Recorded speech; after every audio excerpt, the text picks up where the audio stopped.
Every hair transplant can be life-changing, but the hair transformation I'm about to show you right now in this video will explain you exactly why I called these the most life-changing ones. Let's start. This video has been brought to you by GoFiber. Enter your pictures and win a 1-year supply of GoFiber. It's easy to enter. Order a free sample, take a clear before and after pictures and send them to selfie@gofiber.com.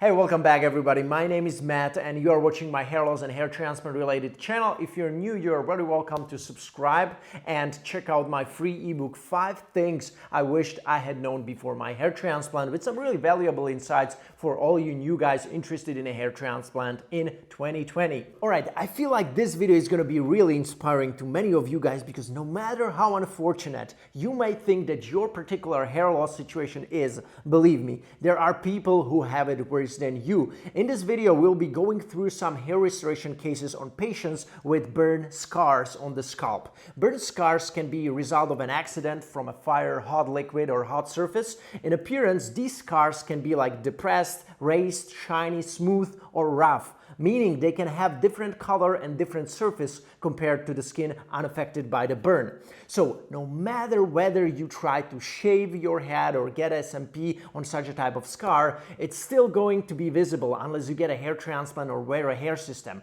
In this video, however, we will be only discussing hair transplant transformation, okay? So let's start. We have a patient who might look like in his early 30s with a burn scar spreading over a portion of his mid-scalp, affecting left side of his head, spreading almost to the start of his left temple. I wasn't able to find the exact number of the grafts implanted in this case, but my estimation would be something between 2,200 and 2,500 grafts. His hair seemed to be unaffected by the male pattern hair loss, so considering that, I think the hair transplant made sense. Let me know what you think in the comments below. The second hair transplant transformation is a 32-year-old patient with more severe and probably largest burn scar you will see in this video, as it spreads all over his scalp, hairline, forehead, and crown. With 2 strip surgeries of 5,800 grafts, he was able to achieve an amazing improvement. The crown area, however, hasn't been probably restored to such an extent as the front and mid scalp. We cannot really see that, but in my opinion, it wasn't 100% the same coverage as we see from the front. In cases like that, the donor area capacity is crucial, and not everybody would be a good candidate for this kind of repair. All in all, really amazing result. Hair transplant transformation number 3 is a 40-year-old female left with a scar after brain tumor removal from the right frontal lobe. Unfortunately, she did not recover from the radiation therapy. Her hair loss extended throughout the entire right frontal parietal region and to some extent along the left frontal region as well. Now, her hair texture and quality in the donor area was really good and thick, and above average density, which means 200 hairs per square centimeter, averaging at around 100 grafts per square centimeter.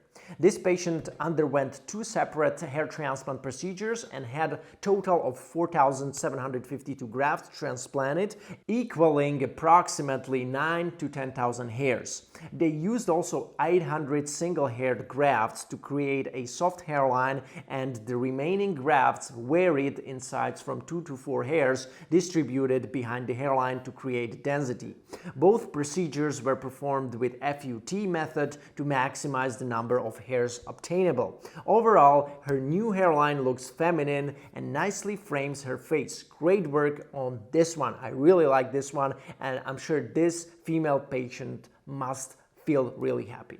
Hair transplant transformation number 4. This patient suffered from severe scarring at the frontal and the left part of the scalp and also left eyebrow due to a burning incident with sunflower oil. Now, the end result is very pleasing. The hair on the sides and temples consists out of single grafts mainly, which is very important. The hair on the restored temporal point here shows natural direction of the growth, which goes downwards and then slightly backwards. This this patient seemed to be non-affected by any type of alopecia prior to his hair transplant, so even if he would start thinning later in his life after this strip of 2,800 grafts, he would still probably have enough hair available for the next possible surgery. Here's the last transformation, number 5. This patient not only suffered like extreme burns, but also had hair loss by looking at his existing hair, for example here. By patients like this, it is really important for the doctor to be efficient with the donor area and put such patients on medication to stop further hair loss. Although the hair on his crown area seems to look thick and healthy right now, there's really no guarantee that it will stay the same like in 5 or 10 years from now, especially if you know that you are the type of ongoing androgenic alopecia case, okay? So looking at the top of his scalp from here, however, I suppose he must have got at least around 3,500 to 4,000 grafts to cover this whole area, as the density looks really good to me. I'm almost sure it was an FUT hair transplant in his case as well. Overall, great result and really pleasing cosmetic improvement for this patient. So we can agree that all of the 5 transformations must have been pretty life-changing for these patients, because you gotta imagine that out of a sudden they are able to go out, feel normal, have their confidence back without being like worried about how people around them may give them like all these weird looks, you know? So that must feel pretty liberating. So that was it, guys. For all of you, of course, who are interested in a hair transplant, make sure that you apply for a consultation with me. It's possible on www.mattdominance.com/mentoring, and we will discuss your particular situation in detail. It's especially relevant for all the guys who have already tried like different treatments and options on how to get your natural hairline back, probably ended up only saving the hair that you have without being able to like regrow the hair on the areas where you want it.